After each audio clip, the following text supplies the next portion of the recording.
Aku bingung sih sama demo di Pati. Kenapa kalian pada demo ketika pemerintah menaikkan pajak? Bukankah itu menaikkan pajak itu salah satu program 02 dan kalian dukung itu mati-matian dulu? Jadi sebenarnya pemerintah ini sedang merealisasikan janji-janjinya, harusnya kalian dukung dong, harusnya kalian bangga. Oh, at least salah satu janjinya direalisasikan. Kan udah jelas waktu debat Capres-Cawapres 02 itu bilang bahwa akan menggemukkan binatang-binatangnya dan meluaskan kebun binatangnya, dan kalian yang dengan bangganya menjadi binatang-binatangnya itu mendukungnya, dan sekarang ketika beneran mereka merealisasikan programnya dengan menaikkan pajak, terus kalian nggak terima, terus kalian demo. Ngapain? Netizen pada marah-marah, ngapain sih perayaan kemerdekaan pada joget-joget? Nah, Kok pada kaget ya? Kan dipilihnya karena joget. Kocak. padahal gara-gara joget-joget kita jadi punya kejelasan soal Mayor Teddy. Udah gitu kemarinan banyak orang yang menolak merayakan kemerdekaan Indonesia. Ada apa sih kawan? Keras banget kayaknya sama hidup. Emang ngerayain kemerdekaan tuh harus gimana sih? Harus gimana? Kan dari zamannya Ojo dibanding-bandingkan udah nggak baik-baik aja Indonesia. Merayakan kemerdekaan bukan berarti meniadakan kurangnya Indonesia. Tetap ada kurangnya. Tapi 17 Agustus chill dulu kawan. Cuma kita memang agak menyayangkan yang ditampilkan viral-viral di perayaan Indonesia kurang lengkap kayaknya. Apa tuh, Yang Bang? ditampilin cuma pacu jalur, lagu tabola balik, kayaknya agak yang kurang. Padahal lucu ya kalau Prabowo nyanyi Damen Geri. Oke. Ungger. Oke. Nah, ternyata netizen ya ikut memviralkan kembali video Ustadz Hadi Hidayat di mana dikaitkan dengan kegaduhan yaitu anggota DPR RI yang dinilai terlalu glamor, apalagi gajinya ya ditambahkan dengan tunjangan rumah mencapai 50 juta per bulan. Nah, video Ustadz Hadi Hidayat ini kembali diviralkan oleh netizen, sehingga netizen ini ya menginginkan sosok ulama yang mengomentari tentang keadaan saat ini seperti wakil rakyat yang dianggap terlalu menghambur-hamburkan uang rakyat, dan mereka padahal dibayar dari pajak rakyat. Coba kita lihat ya statement dari Hadi Hidayat. Mohon maaf dengan kata-kata ini, tapi ketika Anda mengatakan sebagai wakil rakyat, saya wakil rakyat, kami tidak pernah mewakilkan kepada Anda untuk berbuat tindakan-tindakan yang melanggar hukum, norma, dan etika. Semoga ini bukan hanya menjadi satu berita yang ramai dan selesai. Ya, saya berharap ada koreksi internal di dalam, perenungan mendalam, dan saya mohon pada elit-elit bangsa, di bangsa mau dibawa kemana? Negara mau diarahkan kemana? Ya, jadi jangan sampai rakyat hanya menjadi objek dari permainan elit-elit politik. Dan ini mungkin statement saya yang agak tegas terkait ini, karena Anda ketika ada gaduh di masyarakat, Anda meminta ulama, tolong teduhkan, tolong bantu kami. Tapi ketika kami hadir membantu, Anda berbuat ulah. Kemuakan masyarakat terhadap anggota DPR ya, apalagi mengeluarkan pernyataan-pernyataan yang kontroversial, justru menambah kebencian masyarakat terhadap anggota DPR RI. Selain mereka kemarin ya berjoget-joget di atas penderitaan rakyat, jadi cukup banyak kita lihat ada pernyataan-pernyataan dari anggota DPR justru ini mengundang lagi ya komentar dari masyarakat, mengundang lagi kemarahan rakyat, dinilai fungsi anggota DPR ini benar-benar tidak terwakilkan dari rakyat Indonesia. Bahkan ada pernyataan dari anggota DPR yang juga keponakan Prabowo ya, dengan mengatakan anak muda tidak bergantung pada lowongan kerja dari pemerintah. Kalau kreatif jadilah pengusaha daripada ngomel. Nah, lagi-lagi statement dari anggota DPR ini ya mengundang perhatian publik ya. Tidak hanya itu, mereka sangat kesal sekali terhadap statement DPR ini. Kan mencari solusi bagaimana ya, seperti eksekutif pemerintah bisa membuka lapangan seluas-luas atau menagih janji 19 juta lapangan kerja yang pernah dijanjikan oleh Wakil Presiden Gibran. Nah, tidak hanya itu saja. Baru-baru ini yaitu Syahroni, yaitu anggota DPR dari fraksi Nasdem, di dalam rakernas dengan KPK, Syahroni soroti OTT KPK, ya jangan sampai parpol nggak dihargain. Jadi menurut Syahroni, setiap KPK melakukan OTT ya atau menangkap orang-orang dari partai tertentu, maka harus melaporkan ke ketua partai. Lagi-lagi ini mengundang komentar dari netizen di sosial media. Kalaupun mau tangkap, misalnya Bapak berkomunikasi dengan pimpinan partai, kita anterin itu orang Pak ke Bapak. Jadi lebih enak. hubungan kelembagaannya ada, kalaupun dia terpidana, dalam konversi pers terakhir aja saya katakan, Pak, kalau di mana yang bersangkutan dalam proses penyelidikan tindak pidana, silakan kerjakan. Jadi kita nggak melindungi, Pak. Pasti kita akan dukung penegakan hukum yang Bapak lakukan. Nah, begitu juga ya dari anggota DPR lainnya, yaitu Safrudin dari fraksi PDP, yaitu meminta MK tidak menghatam DPR karena MK itu dipilih dari DPR. Dan ini mengundang juga komentar dari netizen. Artinya ya, kalau kita lihat, artinya DPR selama ini masih memikirkan kepentingan, yaitu partainya, kepentingan mereka, tetapi tidak pernah memikirkan kepentingan masyarakat. Dan bahkan ya, fungsi pengawasan mereka pun tidak berjalan selama ini. Bapak dipilih itu dari DPR. Jangan kembali menghantam DPR, Pak. Ini kan setelah dulu, Pak, saya ini berasal dari DPR. Tapi kan maksud saya mengingatkan Bapak. Mengingatkan kembali kepada Bapak. Kalau kompetensi Bapak, saya pikir kita yakin. Cuman kadang-kadang nanti di sana ada pengaruh kiri kanan, Bapak bisa goyang-goyang. Dan saya minta Bapak teguh dalam pendirian menghadapi hakim-hakim yang lain. Kalaupun mau tangkap, misalnya Bapak berkomunikasi dengan pimpinan partai, kita berharap. Ahmad Syaroni, anggota DPR RI, mengatakan, memperingatkan KPK, kalau mau menangkap koruptor, harus komunikasi terlebih dahulu ke ketua partai. Mantap Pak Saroni, kalian buat sendiri aturan-aturan. Undang-undang yang mana kalian pakai itu? Aturan yang mana kalian pakai kalau mau menangkap penjahat harus izin? Sedangkan polisi mau menangkap maling motor tidak perlu izin kepada anak istrinya atau kepada orang tuanya. Tangkap. Penjahat tidak perlu minta izin untuk ditangkap. Apalagi koruptor yang merugikan negara, uang rakyat ratusan miliar sampai triliun. Tujuannya supaya menjaga komunikasi, hubungan. Berarti secara tidak langsung yang kutangkap di sini, apapun yang dilakukan kader-kadernya diketahui oleh ketua umum, direstui oleh ketua umum. Sehingga kalau kita penegak hukum KPK mau menangkap kader-kadernya harus izin ke ketua umum. Tapi kenapa ketika ada kader yang tertangkap, kader partai, ya pejabat-pejabat dari partai tertentu, ketangkap lalu dia bernyanyi, justru partainya atau sekjennya atau ketua umumnya menyangkal.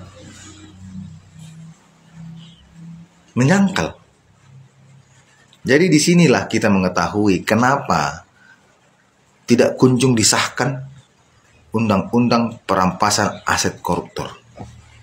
Karena beginilah,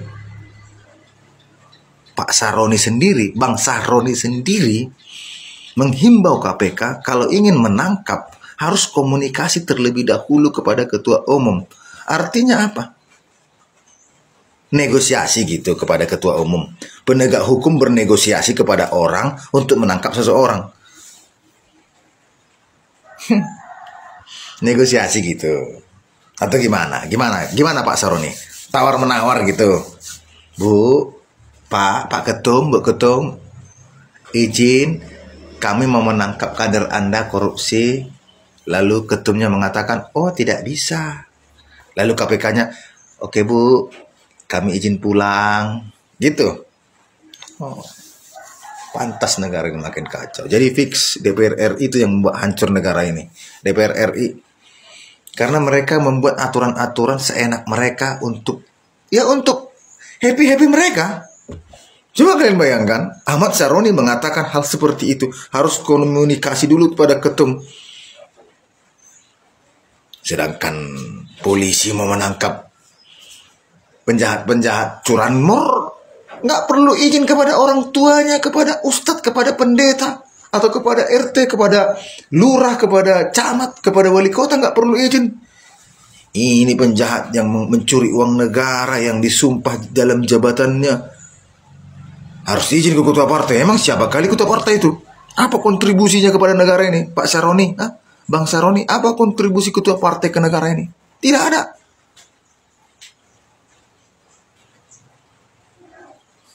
Apa untungnya kepada rakyat? Manfaat ketua partai kepada rakyat apa? Nggak ada. Kalian sudah baca berita artikel ini nih ya. DPR imbau anak muda jangan bergantung kepada lowongan dari pemerintah. Kalau kreatif jadilah pengusaha daripada ngomel. Hah? Ini nggak salah nih. Omongan kayak gini dilontarkan oleh seorang anggota DPR. Sejak kapan rakyat bergantung sama pemerintah? Sejak kapan anak muda bergantung lowongan kerja sama pemerintah? Sekarang kita balik pertanyaannya. Pemerintah yang jangan bergantung sama rakyat. Kalian duduk di gedung DPR, gaji kalian itu adalah hasil dari pajak-pajak rakyat yang dibayarkan kepada negara. Justru kalian yang bergantung kepada rakyat. Kalau rakyat tidak boleh bergantung sama pemerintah, pemerintah juga nggak boleh bergantung sama rakyat. Bebaskan semua pajak-pajak yang ada di Indonesia. Mau nggak kalian? Kadang-kadang nih para anggota DPR kalau ngomong asbun nggak pernah dipikir dulu. Kalian jadi anggota DPR juga siapa yang milih? Rakyat kan? Dulu waktu pemilihan DPR kalian ngemis-ngemis sama rakyat, minta suara. Nah sekarang kalian sudah duduk di gedung DPR, kalian kok jadi seolah-olah jadi penguasa. Kalian enak, kerja cuma duduk, ngomel, digaji 3 juta sehari. Rakyat, pikirkan, kalian dipilih oleh rakyat itu tugasnya apa? Tujuannya untuk apa? Untuk menyambung aspirasi rakyat, untuk mensejahterakan rakyat. Waktu pemilihan ngemis-ngemis sama rakyat. Giliran udah jadi anggota dewan, sok jadi penguasa. Salam, akal sehat. Mahkamah Konstitusi mau dievaluasi hakimnya. Coba bayangkan. Pernyataan DPR adalah Mahkamah Konstitusi ketika memutuskan pemilu nasional dan pemilu daerah itu memutuskan secara inkonstitusional. Coba bayangkan peradilan dituding inkonstitusional oleh DPR. Biasanya Mahkamah Konstitusi yang bilang DPR membuat undang-undang secara inkonstitusional. Ini kebalikan. Gara-gara berbagai peristiwa setelah pemilu presiden, Mahkamah Konstitusi kayak mengalami pertobatan bagaimana ya. Tiba-tiba banyak sekali putusan yang sangat bagus yang berpihak kepada publik. Nah, kita nggak tahu nih kalau hakim konstitusi diubah, sempurna sudah penggunaan pola-pola hukum ya, alat-alat hukum, perangkat-perangkat hukum untuk mempertahankan otoritarian.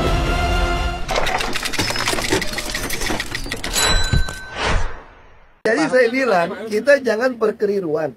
Kalau saya, anggota dewan mau gaji 1 miliar sebulan, saya oke.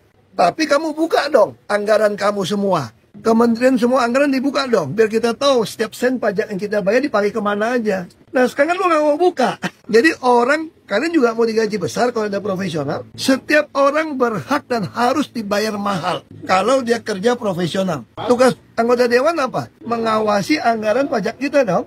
Kamu kalau digaji mahal nggak apa-apa. Tapi lu buka, kasih tahu saya. Saya kamu tahu nggak pemerintah pakai duit berapa? Ya, arti kan nggak lakukan tugasnya dong.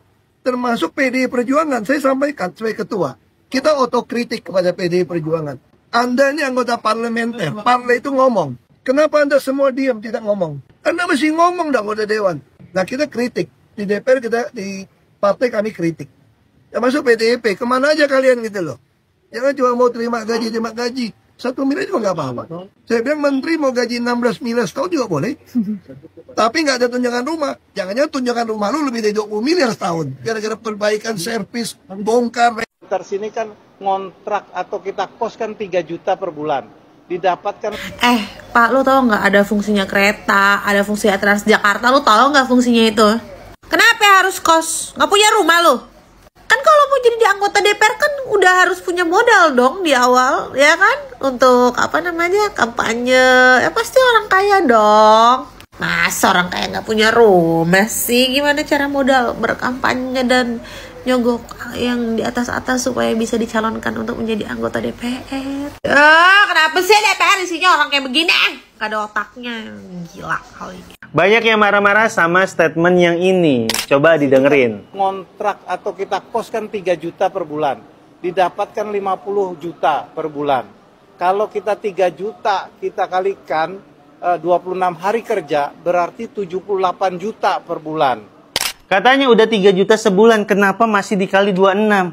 Nah ini yang membedakan lu sama anggota DPR. Pemahaman lu tuh belum sampai. Padahal jawabannya simple banget. Kenapa dikali 26? Ya karena anggota DPR ngekos di 26 kosan yang berbeda. Simple gak tuh? Dan pertanyaan sekarang, kenapa dia harus ngekos di 26 kosan yang berbeda? Jawabannya, karena salah satu tugas anggota DPR itu menyerap aspirasi warga. Jadi hitungannya, kalau satu kosan isinya 20 orang, kalau 26 kosan, jadinya 520 orang. Artinya apa? Ada 520 aspirasi. Dikali 1 tahun, sama dengan 6.240 aspirasi. Anggota DPR tugasnya itu selama 5 tahun. Ini dikali 5, dapatnya itu 31.200 aspirasi. Nah ini dari 1 orang doang. Dan anggota DPR sekarang itu ada 500 orang. Jadi hasilnya 15.600.000 aspirasi. Itu dia alasan kenapa anggota DPR kita harus ngekos di 26 kosan yang berbeda. Biar bisa menyerap 15.600.000 aspirasi warga. Ngerti kan sekarang? Kok ini invoice-nya udah turun?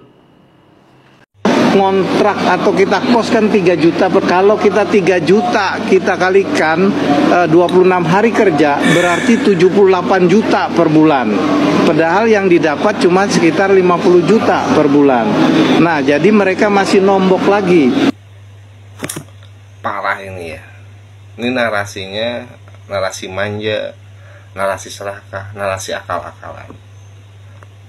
Anggota DPR nolak fasilitas perumahan, lalu minta tunjangan perumahan saja, dikasih, dapat sekitar 50 juta per bulan, masih bilang nombok dengan alasan ngekosnya yang 3 juta per hari gitu. Kos apaan yang hitungannya per hari? Kos apaan? Mikir dong. 50 juta per bulan itu per tahun 600 juta. 5 tahun 3 miliar. 5 tahun 3 miliar. DPR itu masa tugasnya bukan sehari 2 hari, 5 tahun. Ngapain cari yang harian? Parah nih. Saya heran, makhluk-makhluk kayak gini kok bisa jadi anggota dewan? Pola pikirnya di mana? Parah, bikin malu. Sebenarnya negara dapat duit dari mana? Untuk membiayai gaji, insentif, tunjangan operasional, mulai dari presiden, ya, menteri-menteri, gubernur, bupati, wali kota, DPR, hakim, polisi, jaksa, ASN. Nah, dari mana uangnya?